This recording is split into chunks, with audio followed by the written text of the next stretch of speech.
Long Beach, California, to participate in an event with Governor Gavin Newsom, starting on Monday, I should say. This is over 2 days. And Denver, Colorado, where he will participate in a Build Back Better event. The president will highlight how wildfire season is now a year-round event because of climate change, that no one is immune to climate change, and how 1 in 3 Americans have been impacted by severe weather events in recent months. About 100 million Americans. He will also speak about the economic impacts of extreme weather and the urgent need for key investments to fight climate change and in resilient infrastructure. Critical investments included in his Build Back Better agenda. In Colorado, the president will speak directly to the importance of the Build Back Better agenda and the impacts that would be felt throughout local communities in Colorado and across the country. The Build Back Better agenda will lead to more economic and job growth, more Americans participating in the labor force, and will level the playing field for working families. Also wanted to highlight this afternoon, the Vice President will meet in her ceremonial office with abortion and reproductive health providers and patients to discuss the impact of Texas Senate Bill 8 and other restrictions on reproductive care. The Vice President will emphasize that this issue is a critical priority for the administration, and she will thank the providers and activists who are fighting to protect reproductive choice in their states. Also wanted to note one more scheduling item for all of you. Tomorrow, the President, the First Lady, and the Secretary of Education will visit a local school in Washington, D.C. The President and First Lady will deliver remarks about how the administration is helping to keep students safe in classrooms and highlight some of the announcements the President is making later today on COVID. I do have one last item. Today, HHS Secretary Becerra released a comprehensive plan to lower drug prices for millions of Americans. Right now, Americans pay too much for prescription drugs, more than $1,500 per person, and far more than people in comparable nations. Lack of competition is a key factor. That's why President Biden's executive order on promoting competition requested that HHS develop a plan to address these high drug costs. This report is guided by the administration's principles for equitable drug pricing, reform through improved competition, price negotiation, and innovation. Our healthcare experts make the case that the number one thing we can do to help Americans pay less for critical medications is to pass legislation.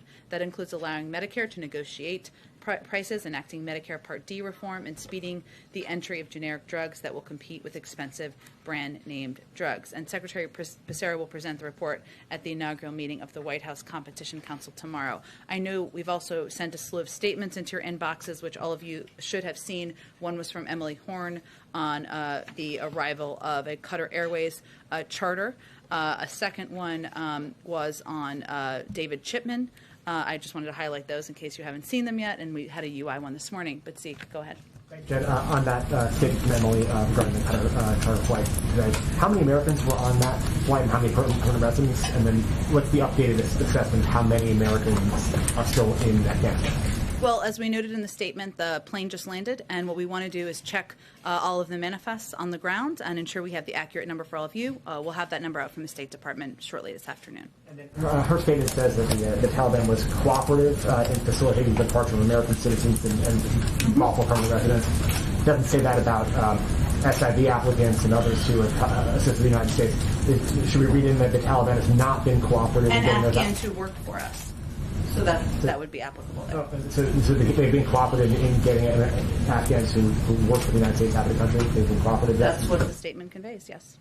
And then on a different topic, the President's speech this afternoon, the President's going to sign an executive order. Has he signed yet the executive order on for mandating vaccination for the federal workforce?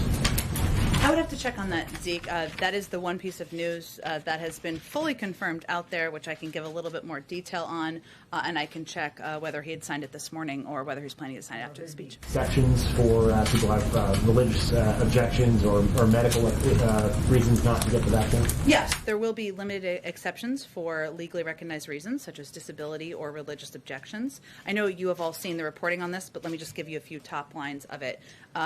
So how this will work is the task force, the interagency task force, will provide a ramp-up period, and we expect federal employees will have about 75 days to be fully vaccinated. That gives people more than enough time, in our view, to start and complete their vaccination series. If a federal worker fails to comply, they will go through the standard HR process, which includes counseling and face disciplinary action, face progressive disciplinary action. Each agency is going to work with employees to make sure they understand the benefits of vaccination and how the vaccines are free, easy, and widely accessible. But it will start to be applied once the executive order is signed. Any other previews you can give of what the president will announce this afternoon? Well, you'll have a preview call in just about 30 minutes. But let me just give you kind of some top lines here. I know we put out to all of you kind of the 6 prongs of what he will be announcing this afternoon. The overarching objective here is for the president to lay out the next steps, to build on the steps we've taken since he took office, and a number of steps we announced over the summer. And the federal mandate for workers is an example of that. We obviously had done that with a series of agencies, the VA, DOD, NIH. We had announced steps on attestation. This is the next step in that process. But our overarching objective here is to reduce the number of unvaccinated Americans. There are, of course, 80 million unvaccinated Americans at this point in time. We want to reduce that number, decrease hospitalizations and deaths, and allow our children to go to school safely, and of course keep our economy strong. So what you'll hear him lay out is a series of additional requirements. Some of them have been out there. Additional ways he's going to expand access to testing, which is a key way that we can ensure we reduce the spread of COVID, and ways that we're going to work with states and communities to implement these proposals. Thanks, Jen. The original mandate for federal workers that included an option for testing, regular testing, just went into effect a little over a month ago. So why are you making this change so soon after that? What changed between then and now?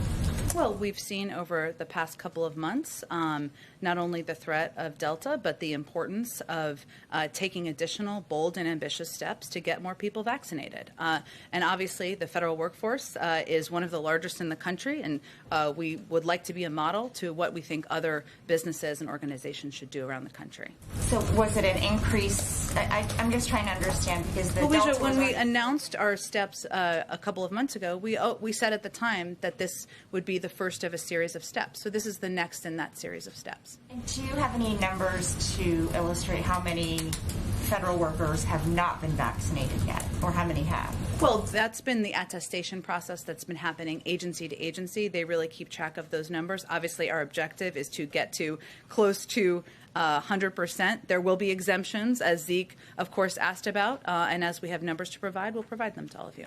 Just one more. Is there any reason why you're not requiring proof of vaccination and just allowing attestation, someone to, verbally say, for example, that they got vaccinated? Well, each agency will do it differently. Some agencies will have standards, do have standards already of proof of vaccination, but different agencies will do it differently.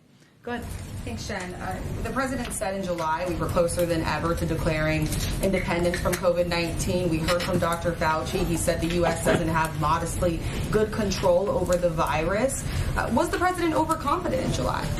Well, I think what we've said from the beginning here, and you all have covered, is that this is an evolving virus, a smart virus that has produced additional variants that have been incredibly that can spread very quickly, like the Delta variant. But there are other variants, of course.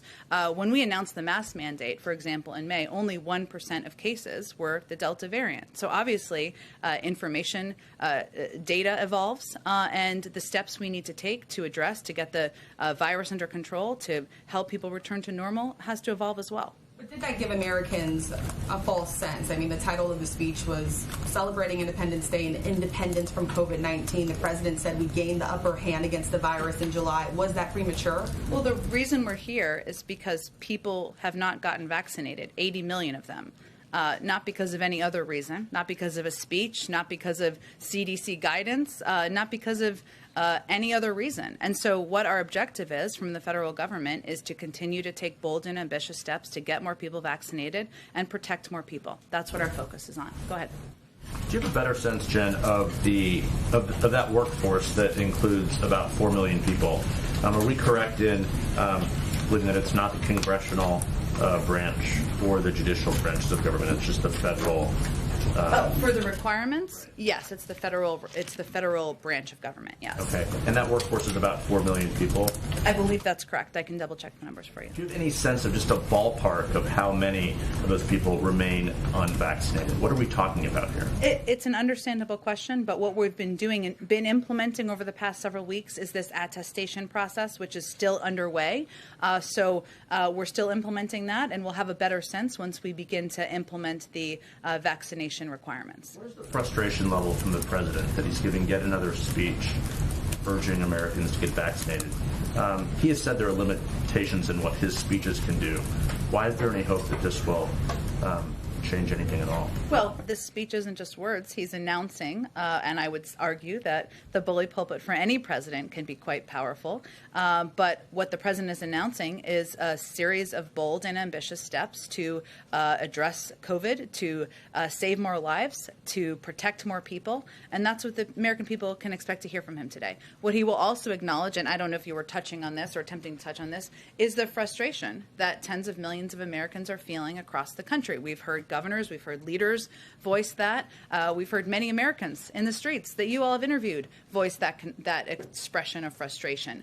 People who are vaccinated, who are frustrated that they can't go back to normal, that they're fearful about sending their kids to school when there aren't necessary requirements. And the president's speech today is going to hopefully take steps forward to help ease those fears and address that concern. Go ahead. Jen, for the people who don't choose to be vaccinated and don't fall into one of those limited exceptions, what are the consequences? Is it be vaccinated or be let go? Well, again, there are limited exceptions, but the expectation is that if you want to work in the federal government or be a contractor, you need to be vaccinated unless you are eligible for one of the exemptions. Can you tell us about Mr. Chipman? Will he be getting a different position in the administration, and does President Biden have someone else in mind for that position? Absolutely. Well, I know the statement went out, but let me reiterate some of the key pieces that were in the statement. Mr. Chipman David Chipman, I feel it's very formal to call him Mr., maybe I should, but he spent 25 years in distinguished service to our country as an ATF agent. He's a gun owner himself and someone who had the backing of law enforcement groups. He would have been an exemplary director of the ATF and would have redoubled efforts to crack down on illegal firearms traffickers and help keep our communities safe from gun violence. So to answer your question, Jeff, one, we always knew this would be challenging. There hasn't been a confirmed ATF director in 6 years, and only one confirmed director in its entire history. We knew it would be challenging. Obviously, he has exemplary credentials. He's someone the president has a great deal of respect for, and we're in active discussions with him about what role might be of interest to him in the federal government. Just lastly, Jen, can you walk us through quickly what President Biden is doing on September 11th? Sure. I know we've done an announcement or put out an advisory on that, but let me give you some highlights. He will be traveling to New York, where he will be attending an event there commemorating 9/11, the lives that were lost, the heroes who saved lives as well. There will be a number of other former presidents in attendance. I know they have announced the details of that as well. Then he will be traveling to Pennsylvania, where he will be laying a wreath to remember and commemorate the families who lost loved ones on the flight on that day, on Flight 93. And then he will be traveling to the Defense Department, where he will also lay a wreath to commemorate lives lost that day. The president felt it was important to, especially on the 20th anniversary, to remember to visit all three places that have significant meaning to many Americans, especially in those communities, and to the family members of people who lost their lives, families who are still mourning loved ones. Go ahead. Thank you, Jen. First, on COVID origins, you've said from that podium that under no circumstance would President Biden ever fire Dr. Fauci. Is that still the case, since Fauci told Congress the NIH never funded gain-of-function research for coronaviruses in Wuhan, but documents published by The Intercept suggest that is not true, which would mean that he misled Congress? Well, first, I would say that NIH has refuted that reporting, and I would point you to that. But let me give you some highlights of that. NIH has never approved any research that would make a coronavirus more dangerous to humans. I'm reminded that there are previous and different coronaviruses than the existing one we're battling. And the body of science produced by this research demonstrates that the bat coronavirus sequences published from that work NIH supported were not COVID, the strain, COVID-2 strain. So what he said was correct. So his job is safe. Correct. Okay, moving on. Can you explain a little bit more about why the White House in a statement is calling the Taliban businesslike and professional? Well, I would note that in that statement, what we were announcing was the fact that a Qatari Airlines flight successfully landed in Qatar with American citizens, legal permanent residents, and Afghans on board who joined us in our fight over the last several years. We wanted to note that the Taliban was cooperative in facilitating the departure of these American citizens and legal permanent residents from HKIA. We promised we would get American citizens out. We promised we would get legal permanent residents out. We promised we would get our Afghan partners out. And we promised we'd press the Taliban to get them out. And that's exactly what we did. Wait, you're saying the Taliban is businesslike and professional. Their interior minister has an FBI wanted poster. He's got a $10 million bounty on his head. What's the business? We are here to celebrate the return of American citizens who wanted to leave Afghanistan, of legal permanent residents, of Afghans who fought by our side, to Qatar successfully on a Qatari Airlines flight. And in order to get those people out, we had to work with some members of the Taliban to press them and to work in a business-like manner to get them out. That is what we were stating in the statement. And in that statement it says this is a positive first step. Towards what? Towards getting additional people out who want to leave Afghanistan. Go ahead. Jen, does the vaccine mandate include every business that gets a government contract? There are going to be additional details that will be briefed to you in about 20 minutes, and I would encourage you to wait for all of those specifics. So for clarity, at least the information that has been confirmed by people who work in said building has been that the federal government, for nearly all, obviously doesn't include the judiciary, the federal branch, or the congressional employees, but and they said in contractors as well. Yes. You can't say whether the that is true. Contractors, yes. So contractors. But obviously there are a lot of companies that have contracts with the government where some of those people in the firm work with the U.S. government, others do not. There's more to come on private sector requirements that will apply to many of these companies you're referring to. Fine. We'll wait for that clarity coming up shortly after this. Just to clear up one thing that was asked by Jeff earlier, disciplinary action could include termination, correct? Correct. Okay. Hopefully it doesn't come to that. Our role is, of course, to convey to federal employees the safety, the effectiveness, the availability of vaccines which are readily available across the country. And is fully vaccinated for those employees and contractors 2 shots or 3 shots? Well, at this point, I think we're working towards 2 shots. I'll check on that for you. Obviously, the boosters are not yet available. So in terms of the implementation, we're working at the stage right now. As the White House knows well, the president's poll numbers have dropped according to polls from a variety of different outlets right now. Do you acknowledge that the public now has some doubts about the president's handling of the virus? And is today's announcement in some ways an effort to try to right that? This is not a political speech, and it's certainly not about poll numbers.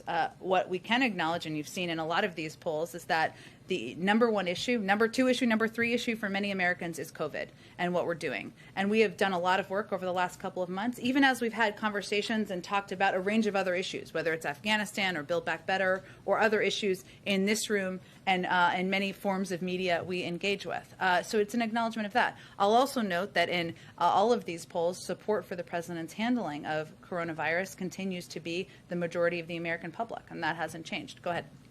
The American Federation of Government Employees says it encourages its members to get vaccinated, but suggests that this should be a mandatory subject of bargaining with the federal government. Why did the White House decide to move forward without consulting with that large public employee union?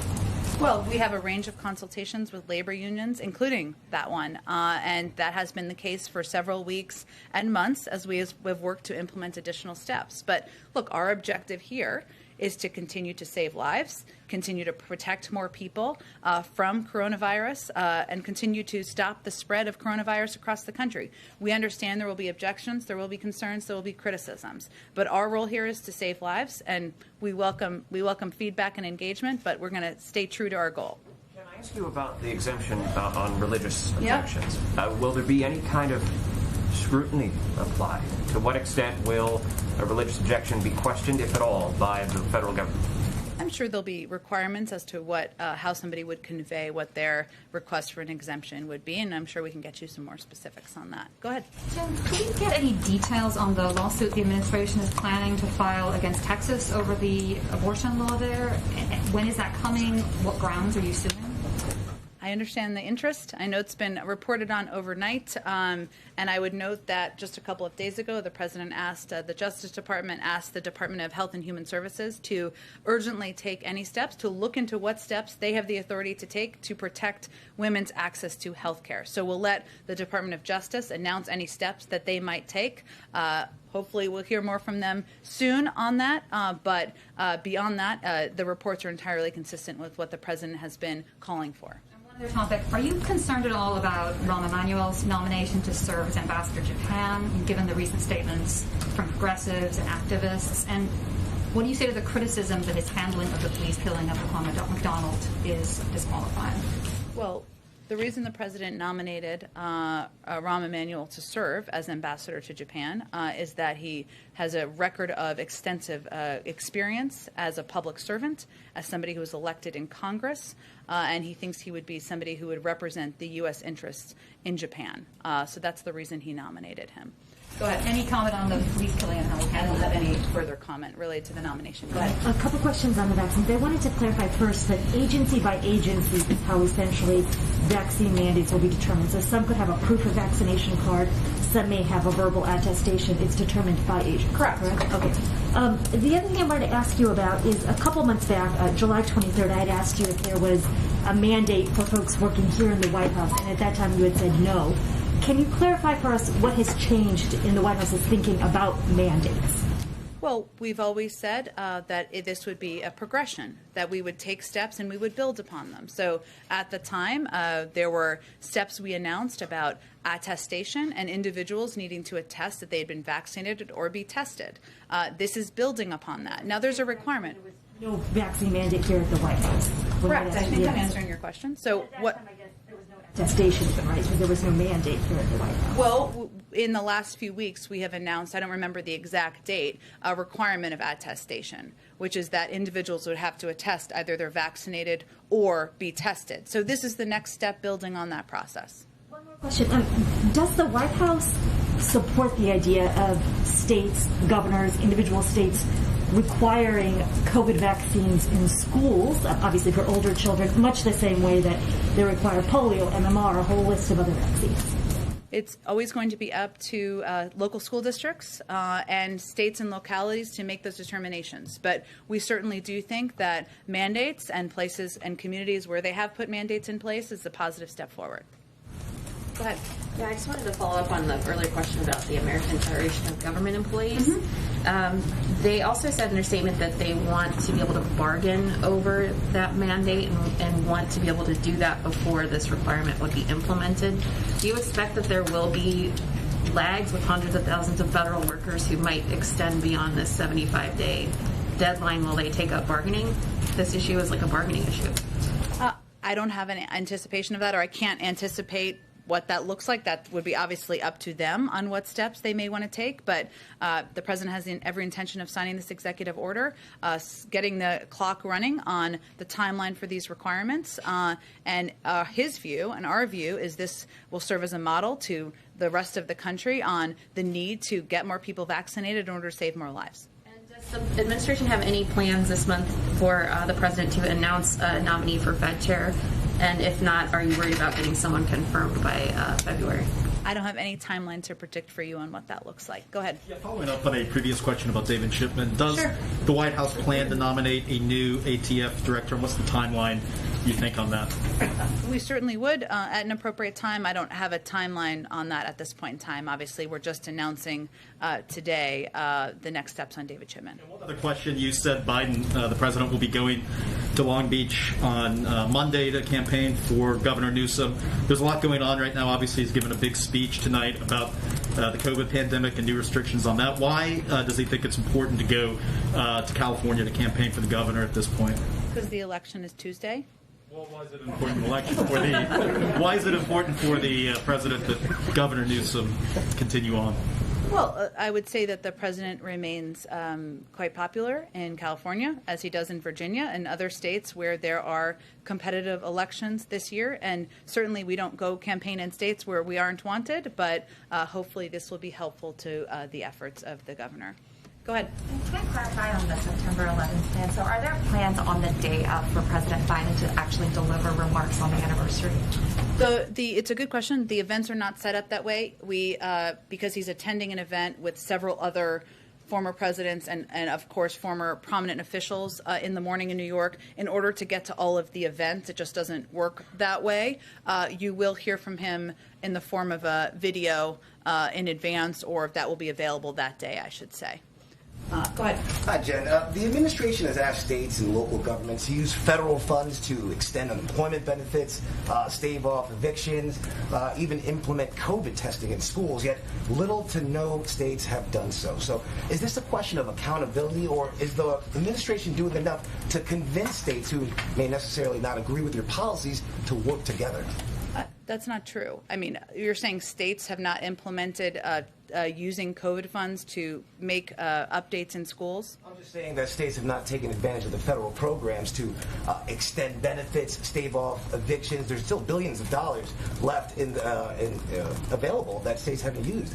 You're right, but just to be very careful here, we can't combine all those things because that is not all accurate. We have said a number of times from here that it is imperative that states take advantage of the funding that is available to stave off evictions. Absolutely. And they have the funding needed to implement a version of a federal eviction program, even as the Supreme Court ruled as they have, and even as there are not enough votes in Congress. That is absolutely true. And we have taken a number of steps in the federal government, reducing red tape, changing their requirements to make it easier for people who are trying to stay in their homes to provide documentation that's requires a little bit less red tape. We've been in touch with governors, with leaders, pressing them to get this money out to landlords and to tenants. We've seen some success in certain states and certain communities who have benefited from a reduction of the red tape and benefited from our engagement, and we're going to continue to press forward on that in the days ahead.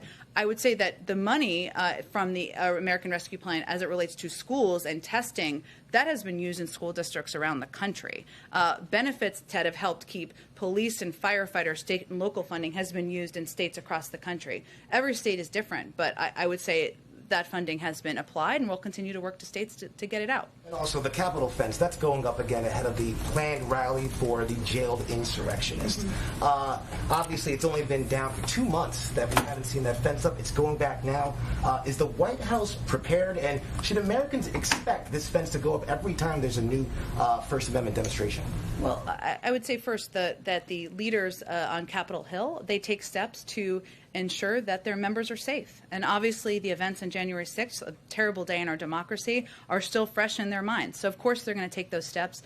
They rely on their own safety and security guidance, and we certainly defer to them on that step. Go ahead. Yeah, Jen, to use your word, how bold is the president willing to be as far as the private sector is concerned in the vaccine mandate area, even if they don't have federal contracts? Can the Department of Labor or anybody else compel major employers, large employers, to force the vaccine mandates on their employees? Yes. Stay tuned. More to come this afternoon. Go ahead. The Qatari envoy Al-Qahtani said that there may be another flight coming out tomorrow from the Kabul airport. Can you confirm this? Well, Patsy, one thing to note, and this was in the statement we put out through Emily, and I understand the interest in this, is that we're not, as a policy, going to confirm flights in advance. We're going to wait until these flights are safely on the ground, and then when they are, we'll provide updates. So I can't give a prediction to you, but I can promise you that as we have information that is safe to confirm, where people are on the ground, we'll confirm moving forward. And then one more on former President Ghani. He has, again yesterday, denied allegations of corruptions of the hundreds of millions of dollars that U.S. taxpayers' money has given to the Afghan people. And he said that he welcomed an official audit or financial investigation under UN auspices. Does the administration have a position on what should be done in regards to President Ghani and allegations of corruption? We defer to the UN on that. I don't have any further comment from here. Go ahead. Thank you, Jen. This morning you noted that the current count is that there's about 100 Americans in Afghanistan. My colleague Susan Crabtree is hearing from sources with direct knowledge who say that it's about 143 U.S. citizens and then also permanent legal residents there at the airport. Did the number that you were referring to this morning on Morning Joe, did that include permanent legal residents? Does the administration have a count of how many might be there? And then I guess how hopeful are you that a lot of these folks are clustered there at the airport and can get out? We do have counts, and the State Department is the best source to give accurate information about all of these numbers. And of course, we account for legal permanent residents as well. The reason I said, and to give us a little bit more context to what I said, because I know that this feels confusing to people, not anyone in this room, but as that the number can range. I mean, one of the important pieces of context to understand is that even as we work to get American citizens, and we'll get you the number later this afternoon when it's confirmed out, there were individuals who didn't show up today for a range of reasons. We know that will happen. We will continue to remain engaged with these individuals about when they may need to leave. And there are days where people aren't ready to leave. That may change next week. So it's around 100. The State Department will have the most up-to-date numbers. And then, the Wall Street Journal is reporting that about 200 folks have been cleared by the Taliban. Just to clarify, are you saying that the Taliban is cooperating in getting Americans and Afghan allies out of Afghanistan right now? Well, there was I don't know if it requires me saying that. It was in the statement, but we just had a plane land in Qatar. That is evidence that we are working to coordinate to get American citizens, to get Afghan partners, and to get legal permanent residents out. And we're hopeful and working to ensure there are additional flights, to Patsy's earlier question. Go ahead. Hi, Jen, just a few questions on the Western trip. In addition to California, he's going to Idaho. That's a state that's really grappling. The focus is wildfires. That's a state that's really grappling with the COVID pandemic, where hospitals are enacting crisis standards of care. What is the president's reaction to the situation in Idaho with COVID, and is he going to address that during the trip? Well, I'm sure he'll have a range of conversations with elected officials and others while he's on the ground. And certainly COVID and the threat of COVID is impacting communities across the country, including in Idaho. No question about that. I announced he was going to speak to the wildfires because obviously that is an issue that is impacting communities across Idaho as well. And the threat of extreme weather is something that has impacted about 100 million Americans in the last couple of months. But, his view, and you'll hear him give a speech in just a couple of hours, is that there's additional steps that we need to take together to get more people vaccinated. We know how to return to normal. We know how to keep people safe in schools. We know how to be able to go back to sporting events and do it safely, to go back to concerts and do it safely. And I'm sure he'll welcome an opportunity to talk about his 6-point plan when he's in Idaho next week. I think we have to wrap this up. But California, just following up on the previous question, you obviously mentioned the president's popular in California, but he's also dealing with quite a bit from COVID, from Afghanistan.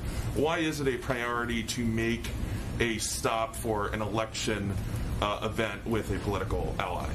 Well, certainly he supports Governor Newsom remaining governor, but also while he's on this trip, as I noted, he'll have an opportunity to take his first trip to the West Coast to talk about issues that are impacting people across the country, extreme weather, wildfires in the West, and also talk about COVID and talk about his Build Back Better agenda and how it's going to help people across the country. So you have to do a range of things as president. All right, thanks, everyone. What happened to my body, my choice when it comes to vaccinations in the Biden administration? And in 2020, President-elect Biden said he would not demand vaccine mandates.